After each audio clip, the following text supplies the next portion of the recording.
Hey guys, tonight we're taking a look at the SKD pig plate carrier. I recently found one of these on the used market. They've been around for a long time, but I finally pulled the trigger on one. Just trying to get some more content for you guys. It's probably going to be a catch and release just because I don't need it, but it's a pretty cool setup. And I want to run you guys through kind of the interesting take that SKD had in the design of this. A couple notable features, which obviously we'll show better on the table, is the 8-column front panel, which is a little unique for a medium size plate carrier. It is not a one-size-fits-all plate carrier. It's just kind of optimized differently to meet what was kind of the normal setup at the time. Other kind of noteworthy features are the shoulder straps, which almost have kind of a cage plate carrier feel to them. And then there's some other interesting aspects as we go through this. It's one of the first plate carriers that I'm aware of where you could kind of choose quick release one side or the other or both. So this one is set up with quick release on both, but there was an option provided to have one side fixed. It's got kind of a scarab-like behavior coming off the shoulder straps, especially if you can afford some slack here. I had to tighten it all the way up to get the plates where I wanted them. But the kind of 1-inch webbing going into the hardware here enabled a little bit more flex than a lot of the plate carriers at the time. So let's get this thing on the table and run through all of the features, because there's a lot of really noteworthy stuff in here, in my opinion. All right, so looking at this pig plate carrier, I want to start while we've got some plates in it still with kind of showing the way that it is constructed and the size of the plate pockets, because it is a unique size with the 8-column footprint and being sized. This one's a medium large.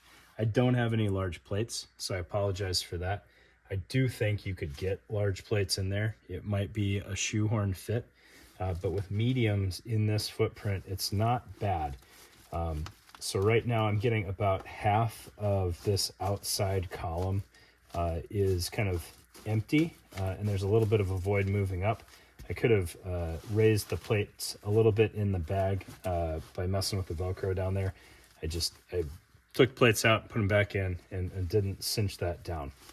All right, so there is a little bit of slack in here, and I've kind of alleviated some of that by leaving the stock foam in there with the backer in the sappy pocket.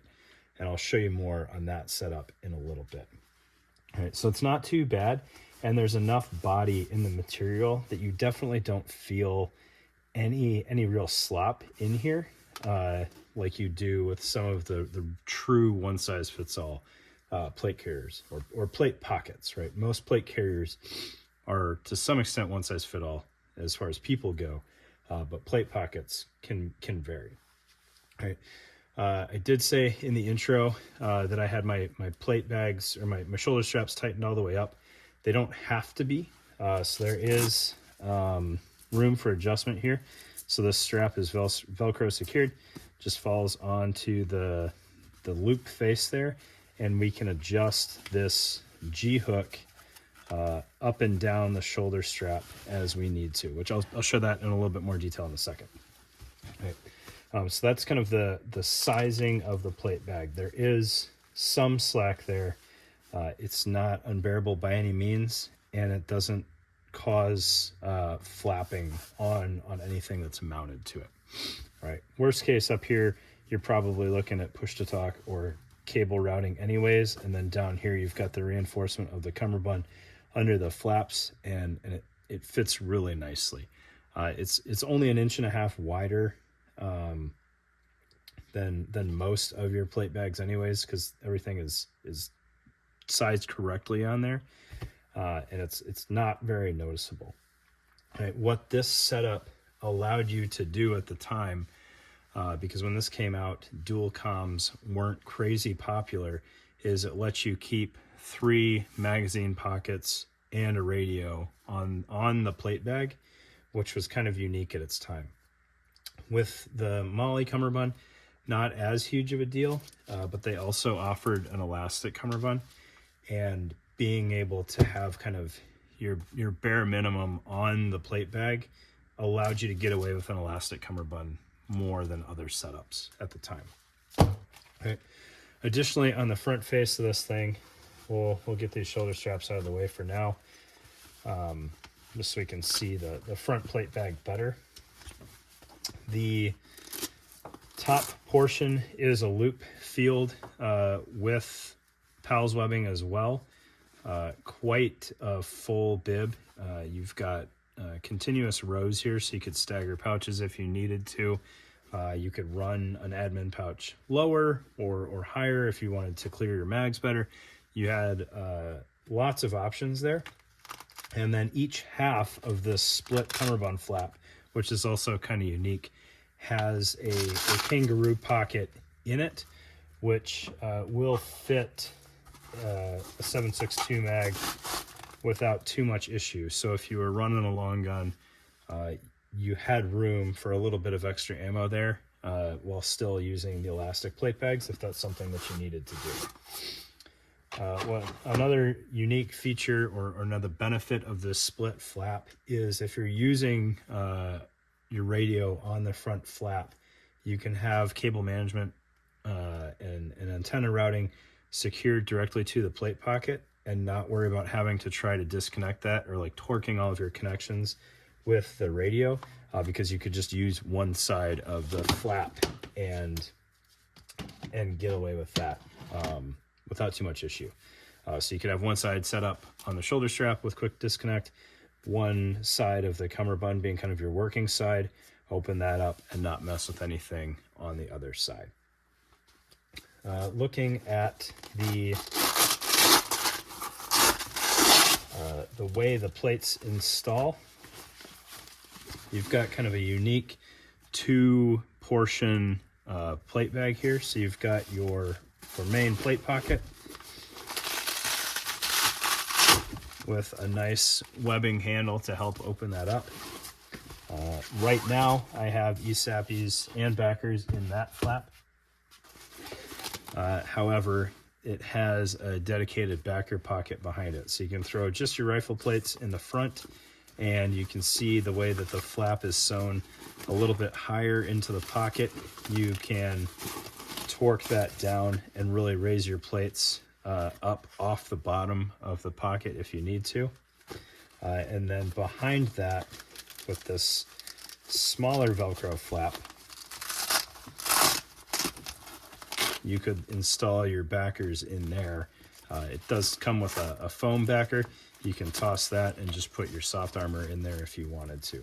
With it being a little bit wider, I don't know if you could get away with MBAV backers in here. I think they're a little bit wider still, but you could definitely size up on your soft armor backer to a large if you wanted to, which would help fill in some of the gap potentially between side plates and your front and back rifle plates.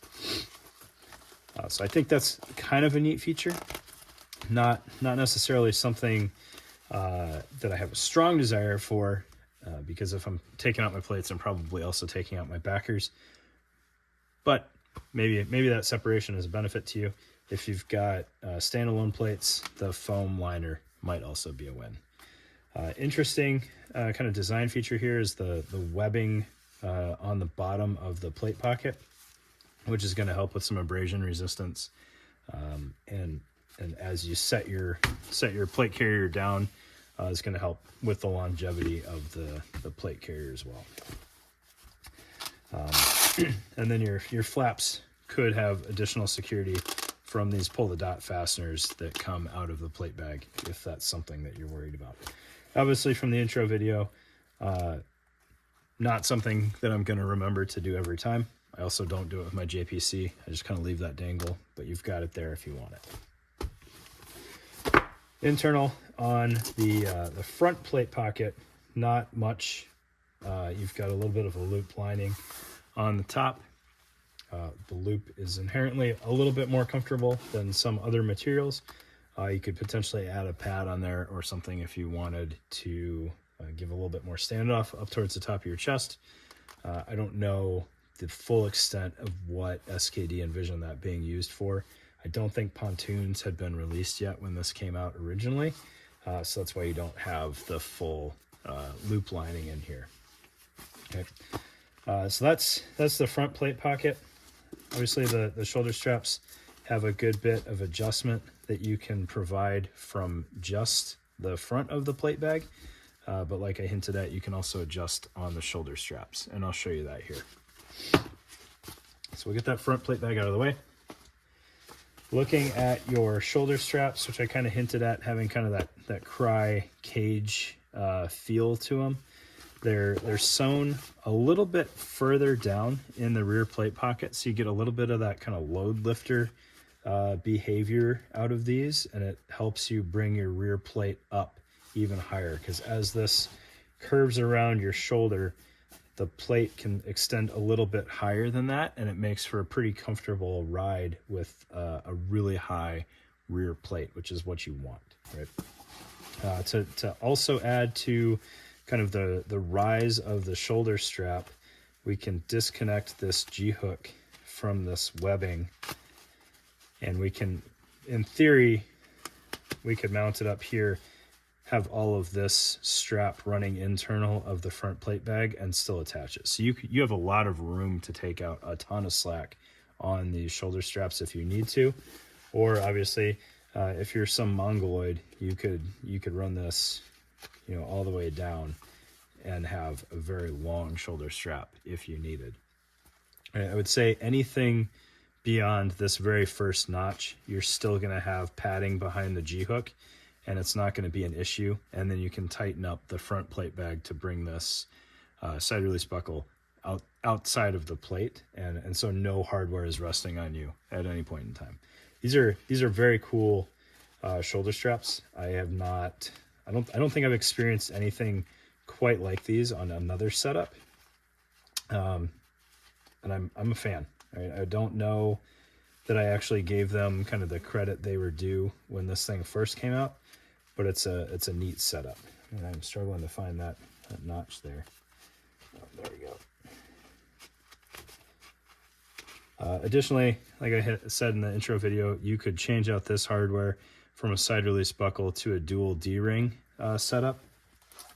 And then you would take the male portion off of here, take all the slack out, and just run that through the dual D-ring and then Velcro back down. So you would have a lower profile fixed shoulder strap, and then you would have one that you would leave as quick release. Most likely you could run both fixed straps if you wanted to, with these straps being kind of as bulky and wide as they are. I don't want to say bulky, but they are definitely wide.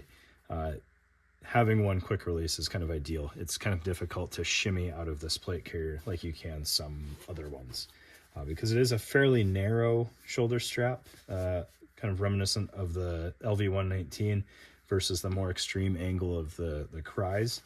But again, the flexibility up front allows that to kind of move side to side as needed. The elastic, obviously, this is quite used, is a little blown out. It's not providing much functionality anymore. This top one's not as bad, but these lower ones, from manipulating the buckles over the years, are pretty worn out. Okay. Interior of the rear plate bag, you do have a foam channel here for some ventilation. Kind of interesting that they only did it on the back plate and not the front plate. But at the time, any creature comfort was probably a good creature comfort. And more Velcro, both internal on the strap and the plate bag. I don't know what options existed at the time for taking use of that Velcro. Again, pontoons I don't think existed yet, so I'm not quite sure what played well with it at the time. Drag handle has some sort of tubular object inside of it to give you a little bit more purchase and be a little bit less abrasive as you're using the drag handle. And I don't know that I found where the drag handle material stops, but I seem to remember this one being kind of one of the first ones that had a little bit more construction on the drag handle and actually had some possibility of functionality. It looks like it's bar tacked down over here. I think it runs this way. giving the plate pocket a chance of surviving if you were actually dragging somebody with it.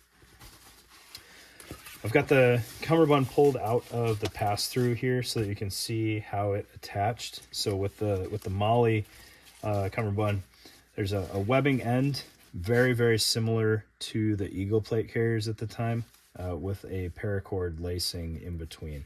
I don't know whether it was always paracord or if that was swapped out afterwards, but with the elastic, it would make sense that you wouldn't also need shock cord for your lacing. This spare cummerbund that came with it is much more like a modern elastic cummerbund with just a Velcro sandwich that you can tighten up and then run through this channel. So sizing the cummerbund looks like it would be kind of a nightmare. There is a little bit of Velcro internal of this channel that engages with the two chunks of Velcro on the middle of the cummerbund to kind of lock it in place in the middle so that as you doff this thing, it doesn't want to slide all the way out. But as I was looking at that, if you pulled your cummerbund all the way out and then ran it external on the plate bag while you were sizing, cinched it down just a little bit extra when you ran it back through there, everything would work out fine. So sizing in all respect, assuming you didn't have anything internal in the cummerbund that was making it different sizes, would actually be pretty painless. Same thing with this one. You know, if you sized it external of the sleeve, adjusted your Velcro until you got the right fit, and then just ran it through, everything would be fine. And this one would be even easier because it's a narrower cummerbund that's going to slide through this channel easy. This channel is kind of undersized for the full height cummerbund. You can see the way the corners are kind of worn here. Those kind of catch right on the corners of the plate pocket. If you really needed to tighten this thing up, this will run internal, obviously, because I was able to pull it through, but it's going to be slightly compressed there. Okay, so you can kind of see the way that works as we take the cummerbund, run it back through. You're going to have to kind of feel the Velcro on the internal side of this channel and get your cummerbund kind of centered, and then attach the Velcro better. Right. Rear plate bag footprint, rather extensive footprint, rivaling the size of like a 6094. So you could fit full-size back panels on here real easily. The Summer of Bummer removable panels would actually fit really well on here because it has such a large footprint.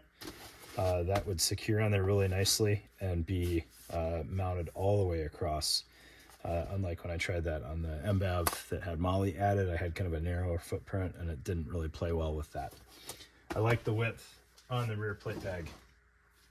Works out pretty well. Looking at the cummerbund itself, so I just checked SKD's website, and you can still get these plate carriers. I don't know if it's like only what's left in stock is what you can get. So they had black and Ranger green on hand still. It was $254, but that's without a cummerbund. Right, so I don't know what cummerbund options still exist. On this Molly cummerbund, it is set up to work with their slide-on side plate pockets, which is what this large Velcro field is for. But it also has an internal pocket that will accept your 6x9 panels.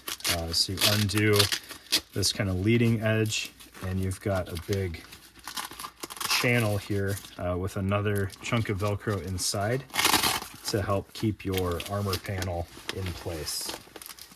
And there's yet another Velcro pocket towards the rear.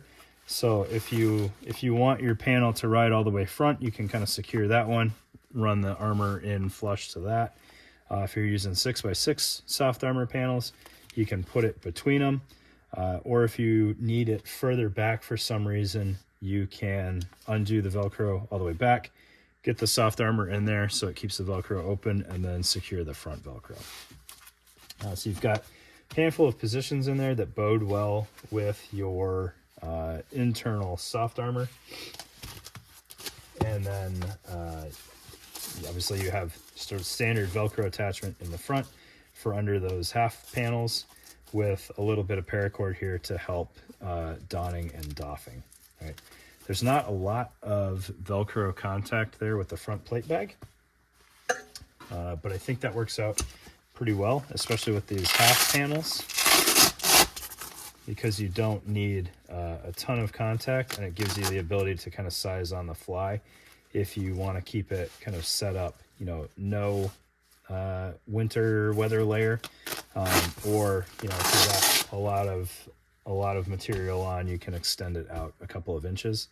And the loss of continuity really isn't a huge deal when you have it all the way in, because you've got this securing flap here.